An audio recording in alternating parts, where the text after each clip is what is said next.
രോഹിത്, നാളെ lottery Onam bumper നറുക്കെടുപ്പാണ്. Rohit എടുത്തിരുന്നോ? ഞാൻ എടുത്തില്ല ചേച്ചി. നാളെയാണല്ലേ? എത്ര മണിക്കാണ് ടിക്കറ്റ് എടുക്കുന്നത്? ഉച്ചയ്ക്കാണ്. 2 മണിക്കായിരിക്കും അല്ലേ? അപ്പോൾ എന്തായാലും നാളെ രാവിലെ ഇറങ്ങിയിട്ടൊരു 20 ടിക്കറ്റ് എടുക്കും. 20 ടിക്കറ്റാ? ഒരു ടിക്കറ്റിന് 500 രൂപയല്ലേ? 14 ജില്ലയിൽ നിന്ന് എടുക്കണം. കഴിഞ്ഞ തവണയൊക്കെ അടിച്ചവന്മാർ കടയിൽ പോയി എടുക്കണം. അപ്പൊ അടിക്കുന്ന വിശ്വാസമുണ്ടോ? അടിക്കുന്ന ആർക്കെങ്കിലും അടിക്കുമല്ലോ.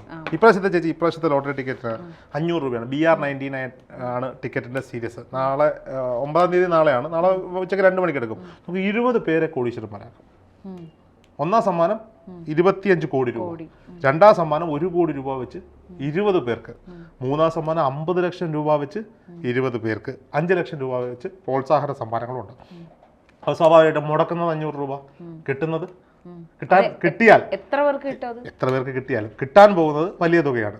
പിന്നെ നമ്മുടെ സംസ്ഥാന സർക്കാരിനെ സംബന്ധിച്ചിടത്തോളം ലോട്ടറിയിലും മദ്യത്തിലും മാത്രമാണ് നമ്മുടെ ബഡ്ജറ്റ് നിൽക്കുന്നത്. അപ്പോൾ സ്വാഭാവികമായിട്ടും സംസ്ഥാന സർക്കാരിനെ സഹായിക്കാൻ ബാധ്യത നമുക്ക് എല്ലാവർക്കും ഉണ്ട്. അതുകൊണ്ടാണ് ഞാൻ 20 എടുക്കുന്നത്. ചേച്ചി എടുക്കണം എന്നാണ് എൻ്റെ അഭിപ്രായം. ചേച്ചി എടുക്കുമോ? എനിക്ക് ഇഷ്ടമല്ല ലോട്ടറി ടിക്കറ്റ്. നമുക്ക് ജോലി ചെയ്യാനുള്ള മനസ്സും ആരോഗ്യവും ഉണ്ടെങ്കിൽ ജോലി ചെയ്ത് ജീവിക്കാം. ലോട്ടറി എന്ന സ്വപ്നവുമായി ഞാൻ നടക്കാം. ഞാൻ ചേച്ചിക്ക് ഒരു ലോട്ടറി ടിക്കറ്റ് എടുത്ത് തരാം. വേണ്ട, സിമ്പിളായിട്ട് ചോദിക്കാം. ഞാൻ ചേച്ചിക്ക് ഒരു ലോട്ടറി ടിക്കറ്റ് എടുത്ത് തരാം. കയ്യിൽ വെച്ചു. ചേച്ചിക്ക് പൈസ ചെലവില്ല. അടിച്ചാൽ മുഴുവൻ പൈസയും ചേച്ചിക്ക്. ഒന്നാം സമ്മാനം അടിച്ചാൽ ചേച്ചി എന്ത് ചെയ്യും? പകുതി രോഗത്തിന് എനിക്ക് വേണ്ട, എനിക്ക് തരണ്ട. ഒന്നാം സമ്മാനം ചേച്ചി കഴിച്ചാൽ ചേച്ചി എന്ത് ചെയ്യും? അതാണ് എനിക്ക്. ഇങ്ങനൊരു ഇത് എന്റെ തലയിൽ ഇല്ലാത്തത് കൊണ്ട് ഞാൻ അതിനെ കുറിച്ചൊന്നും പ്ലാൻ ചെയ്തിട്ടില്ല. അപ്പൊ കാരണം എന്റെ അച്ഛൻ ചെറുതിൽ മുതലേ കാണുന്ന എന്റെ അച്ഛൻ ഇങ്ങനെ എപ്പോഴും ലോട്ടറി. ഞാൻ ഞെട്ടിപ്പോയിരുന്നു. കഴിഞ്ഞ ഓണം മെമ്പർ ഞാൻ നാട്ടിൽ പോകുമ്പോൾ അച്ഛൻ വിളിച്ചു പറഞ്ഞു ഒരു ഓണം മെമ്പർ എടുത്തിട്ട് വരണമെന്ന് പറഞ്ഞു. വഴിയിൽ നിന്ന് കാണാം. ഞാൻ കൊണ്ട് കൊടുത്തപ്പോൾ ഇത് അടിച്ചാൽ എന്ത് ചെയ്യുന്നു ചോദിച്ചു. പറഞ്ഞ് 10-12 കോടി രൂപയില്ലേ, അടിച്ചാൽ നമുക്കൊരു ആനയെ മേടിക്കാം. എന്നിട്ട് കൊച്ചുമക്കളുടെയൊക്കെ പേര് കുറച്ച് പൈസ ഡെപ്പോസിറ്റ് ഇടണം, ബാക്കി പൈസയൊക്കെ നമുക്ക് അടിച്ചു പൊളിച്ച് തീർക്കാം. അച്ഛൻ പറഞ്ഞല്ലോ. അങ്ങനെ ഒരു ചിന്താഗതി ഉള്ള ആളുകളോടാണ് എനിക്കിന്ന് സംസാരിക്കാനുള്ളത്. ഇതിനോട് ഒരു കാര്യം ഞാൻ ചേർത്തോട്ടെ. ഓണം ബമ്പർ എന്ന് പറയുമ്പോൾ എനിക്ക് അതിൽ ഒരു വേദന കൂടെ ഉണ്ട്. എൻ്റെ ഒരു സുഹൃത്ത് വീഡിയോ എഡിറ്ററായിരുന്നു, ഞങ്ങളോട് ജോലി ചെയ്തതാണ്. കുറേ സാമ്പത്തിക ബാധ്യതകളുണ്ടായിരുന്നു. അപ്പോൾ അവൻ ചെന്നൈയിൽ പോയപ്പോൾ എനിക്ക് ഫോൺ ചെയ്ത് എന്നോട് പറഞ്ഞ് ഞാനൊരു 150 ഇടാം. അന്ന് 300 രൂപ എങ്ങാണ്ടായിരുന്നു തോന്നുന്നു. പകുതി പൈസ വിടാം, പകുതി പൈസ ഇട്ട് ഒരു ലോട്ടറി. ഞാൻ എടുത്തിട്ടുള്ള ആകെ ഒരിക്കൽ അതാണ്. ലോട്ടറി എടുക്ക്, നമുക്ക് ലോട്ടറി അടിക്കുകയാണെങ്കിൽ ഒന്നാം സമ്മാനം അടിക്കുകയാണെങ്കിൽ നമുക്കത് പകുതി എടുക്കാം. എന്നിട്ട് അതിൽ നിന്ന് പകുതി നമ്മുടെ വേറൊരു സുഹൃത്തുണ്ട്, ഷെറിനുമൊക്കും കൂടെ നമുക്കൊരു ഷെയർ കൊടുക്കാം. അവൾ ഇന്ന് ടിക്കറ്റിന് ഷെയർ വാങ്ങണ്ട, അങ്ങനെ നമ്മളെല്ലാവരും രക്ഷപ്പെടും എന്ന് പറഞ്ഞു. പക്ഷെ അത് ലോട്ടറി അടിച്ചില്ല. പക്ഷെ അവൻ സൂയിസൈഡ് ചെയ്തായിരുന്നു. ലോട്ടറി അടിക്കാനാണോ സൂയിസൈഡ്? അല്ല, അത് കുറച്ച് നാൾ കഴിഞ്ഞിട്ടാണ്. എനിക്കൊരു വേദനിക്കുന്ന ഒരു ഓർമ്മ കൂടിയാണ്. അപ്പം ഞാൻ പറയുന്നത് ഈ ലോട്ടറി അടിക്കുമ്പോൾ ആളുകൾക്ക് സംബന്ധിച്ച് ലോട്ടറി അടിച്ചവരെല്ലാവരും നശിച്ചു പോയിട്ടുണ്ട് എന്നൊരു ചൊല്ലുണ്ട്. ലോട്ടറി അടിച്ച് പൈസ കിട്ടിയവരെല്ലാം നശിച്ചു പോയി എന്ന് പല ആളുകളും പറയാറുണ്ട്. എവിടെയാണ് നശിക്കുന്നത് എന്നുള്ളതാണ്. കയ്യിൽ പൈസയൊന്നും ഇല്ലാതിരിക്കുമ്പോഴാണ് ഒരു വലിയ പൈസയാണ് കയ്യിലേക്ക് വരുന്നത്. ഇപ്പോൾ പണ്ടൊക്കെ 10 ലക്ഷം, 20 ലക്ഷം, 30 ലക്ഷം, ഇപ്പോൾ കോടികളുടെ കണക്കാണ്. അപ്പോൾ ഇതെന്ത് ചെയ്യണം എന്നറിയാതെ നമ്മളിപ്പോൾ പലപ്പോഴും കണ്ടിട്ടുണ്ട്. ലോട്ടോ ഓടിക്കുന്നവർക്ക്, അങ്ങനെയൊക്കെയുള്ള പാവങ്ങൾക്കൊക്കെയാണ് മിക്കവാറും ഈ ലോട്ടറി ടിക്കറ്റ് അടിച്ചതായിട്ട് നമ്മൾ കണ്ടിട്ടുള്ളത്. അപ്പോൾ ഇവർ ഈ കിട്ടുന്ന പണം കിട്ടിക്കഴിയുമ്പോൾ നമ്മൾ മാധ്യമങ്ങൾ എന്ത് ചെയ്യും? ഭാഗ്യവാനെ തിരക്കും. പിന്നെ വീഡിയോയായി, വാർത്തയായി, ചേസ് ചെയ്ത് പിടിക്കലായി, അവൻ തുമ്മിയ വാർത്ത, അവൻ ഇരുന്ന വാർത്ത, അവൻ കിടന്ന വാർത്ത, അവനൊന്ന് ദേഷ്യപ്പെട്ടാൽ പോലും സോഷ്യൽ മീഡിയ അവനെ എടുത്തു വെച്ച് അലക്കുന്ന അവസ്ഥയൊക്കെ നമ്മൾ കണ്ടിട്ടുണ്ട്. അപ്പോൾ സ്വാഭാവികമായിട്ടും ഈ ആളെ തിരിച്ചറിഞ്ഞു കഴിഞ്ഞാൽ പിന്നീട് സംഭവിക്കാൻ പോകുന്നത് അവന്റെ വീട്ടുപടിക്കൽ സഹായം അഭ്യർത്ഥിച്ചുകൊണ്ടുള്ള ആളുകളുടെ വരവാണ്. കഴിഞ്ഞ തവണ എല്ലാ തവണയും നടന്നുകൊണ്ടിരിക്കുന്ന ഒരു സാധനമാണ്. അപ്പോൾ ഫസ്റ്റ് ഈ ലോട്ടറി അടിച്ചാൽ നിങ്ങൾ ഇത് ആരോടും പറയാതിരിക്കുക. ആ ലോട്ടറി ഏതെങ്കിലും ഉത്തരവാദിത്തപ്പെട്ട ബാങ്ക് ലോട്ടറി ഏൽപ്പിക്കുക. ഇത്രയും കോടി കയ്യിൽ വരുമെന്ന് പറയുമ്പോൾ എങ്ങനെ ഉണ്ടായിരിക്കും? അത് മിണ്ടാതിരിക്കാൻ പറയണോ? ഇല്ലെങ്കിൽ പിന്നെ പിന്നീട് വരുന്ന ഭവിഷ്യത്തുകൾ നിങ്ങൾ അനുഭവിക്കേണ്ടി വരണം.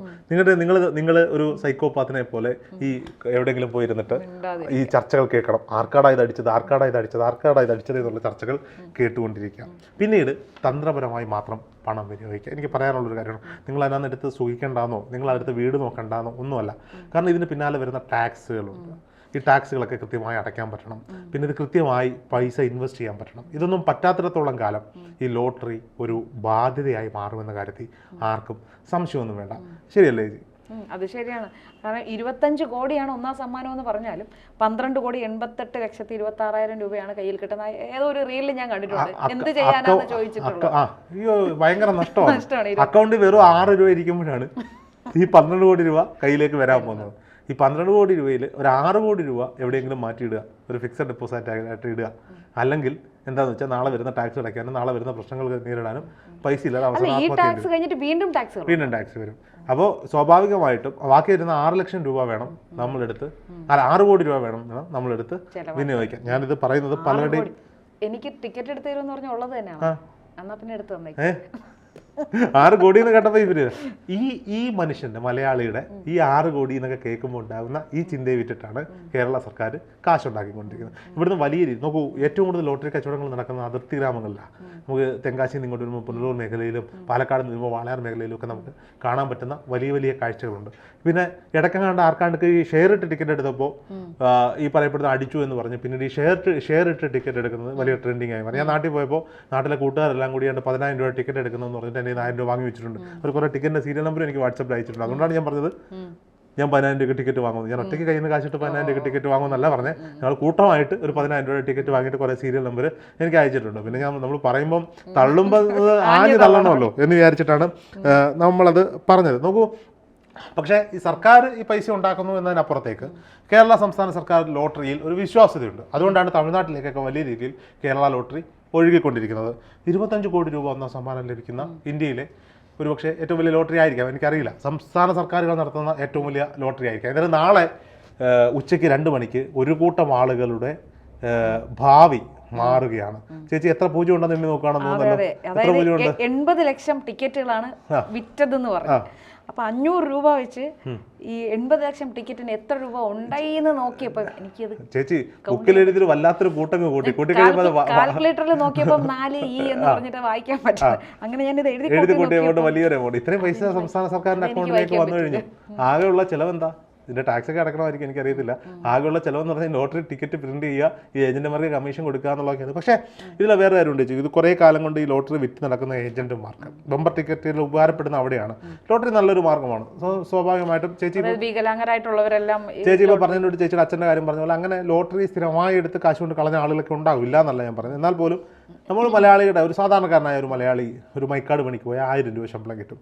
അവൻ്റെ നിത്യചെലവ് എന്താ? 300-350 രൂപയുടെ ഒരു പൈൻറ്റ്, 350 ഒരു പൈൻറ്റ്, ഒരു 200 രൂപയുടെ ടിക്കറ്റ്, ഒരു 50 രൂപയുടെ സിഗരറ്റോ വീഡിയോ, അല്ലെങ്കിൽ ഒരു 100 രൂപയുടെ സിഗരറ്റോ വീഡിയോ. ബാക്കി കിട്ടുന്ന 350 രൂപയിൽ 50 രൂപ വണ്ടിക്കൂലി, 300 രൂപ വീട്ടിലേക്ക്.